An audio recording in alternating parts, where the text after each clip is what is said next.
Hey everyone, and welcome back to the channel. Let's be honest, how many times has this happened to you? You're laser focused, deep in concentration. Maybe you're writing a critical report, coding a complex function, or just trying to finish a chapter of a book. Suddenly, the door creaks open.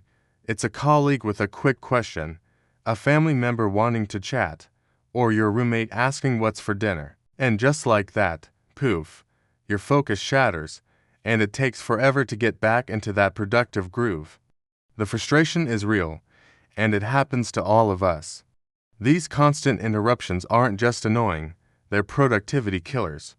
Scientific studies have shown that it can take over 20 minutes to regain deep focus after just a single interruption. Think about that. A few quick questions throughout the day can cost you hours of effective work time. This isn't about being rude or antisocial. It's about recognizing that our brains need uninterrupted time to perform complex tasks well. We build up mental momentum, and when that's broken, we have to start the engine all over again. In our always-on, hyper-connected world, protecting our focus has become a crucial skill for success and well-being. But how can we communicate our need for space without having to constantly say, "Please don't bother me right now"? That's exactly what we're going to solve today. The solution is simpler and more effective than you might think: visual cues. A visual cue is a nonverbal signal that communicates a specific message instantly. Think about a traffic light. Red means stop, green means go. No words needed. We can apply this same powerful concept to our personal and professional environments to signal when we're in a do not disturb mode. It's a gentle, respectful, and incredibly effective way to set boundaries, manage expectations, and protect your precious focus time without having to say a single word. It's about creating a system that everyone can understand and respect, fostering better communication and a more productive atmosphere for everyone involved. So, how do we put this into practice? Let's start with the office environment.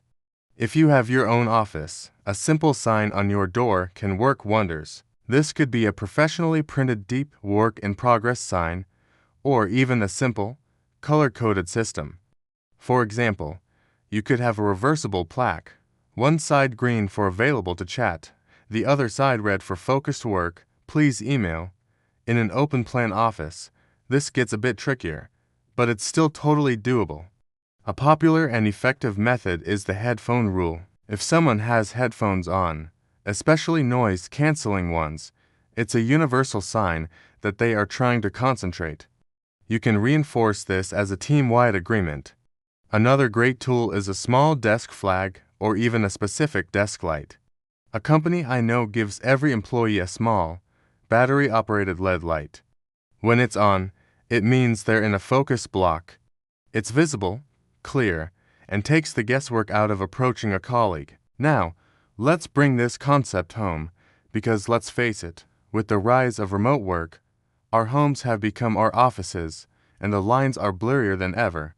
This is where visual cues can be a game changer for family harmony.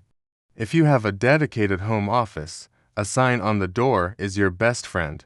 You can even make it a fun family project. Create a traffic light system with your kids. Red means mom. Dad is on a super important mission and can't be disturbed unless it's an emergency. Yellow means finishing up, will be available soon. And green means come on in. This empowers kids by giving them clear rules they can understand and follow. If you don't have a separate room, you can still use these cues. Maybe when you put on a specific hat or a work-only sweater, it signals to your family that you're in work mode. The key is to discuss the system together, explain why focus time is important, and make it a respected household rule. The power of these visual cues lies in consistency. It's not a one-time thing. It's a habit you and the people around you build together. To make it work, you need to have a conversation up front. Explain to your colleagues or family what each signal means.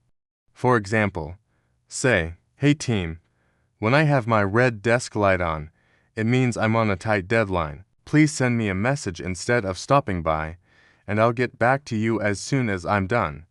By setting these expectations clearly, you're not just putting up a sign. You're creating a mutual agreement, and remember, this is a two-way street. When you see a colleague's focus signal, respect it. This mutual respect is what makes the system truly effective and builds a culture of consideration and deep work. It's also crucial to define what constitutes a true emergency that can override the signal. At work, this might be a critical system failure or an urgent client demand. At home, it's about safety. Have a conversation with your family, especially children, about what an actual emergency is. This ensures that your focus time is protected from minor queries, but you remain accessible for genuinely important matters. And don't forget to balance focus time with open door time. Turn your sign to green or take off your headphones when you're taking a break or working on less demanding tasks. This signals your availability and shows that you're not trying to isolate yourself, but simply managing your energy and attention effectively. This balance is key to maintaining strong relationships and a collaborative spirit. Let's look at some creative tools you can use. Beyond simple signs, there are some cool tech gadgets designed for this exact purpose. There are physical desk lights, like the Luxifor or the Busy Light, that can even sync with your calendar or communication apps like Slack and Teams. They automatically turn red when you're in a meeting or have manually set your status to busy. This automates the process and removes one more thing from your to-do list. If you're more of a low-tech person, get creative. A specific mug on your desk, a small flag, or even a particular plant that you move to the edge of your desk can serve as your unique focus symbol. The tool itself doesn't matter as much as the shared understanding of what it represents. To wrap it all up, managing distractions is no longer a luxury. It's a necessary skill for thriving in the modern world. Using simple, clear visual cues is a respectful and highly effective strategy to communicate your need for focus without creating conflict. It replaces awkward interruptions with a smooth, understood system. It empowers you to take control of your time and attention, leading to better work, reduced stress, and more time for the people and activities you love. Start small, pick one visual cue, discuss it with the people around you, and implement it this week. You'll be amazed at the difference it makes. Thank you so much for watching today. I hope you found these tips helpful for reclaiming your focus. If you did, please give this video a thumbs up, and don't forget to subscribe and hit that notification bell so you won't miss our next video. I'd love to hear from you in the comments below. What visual cues do you use? Or which one are you excited to try? Thanks again, and I'll see you in the next one.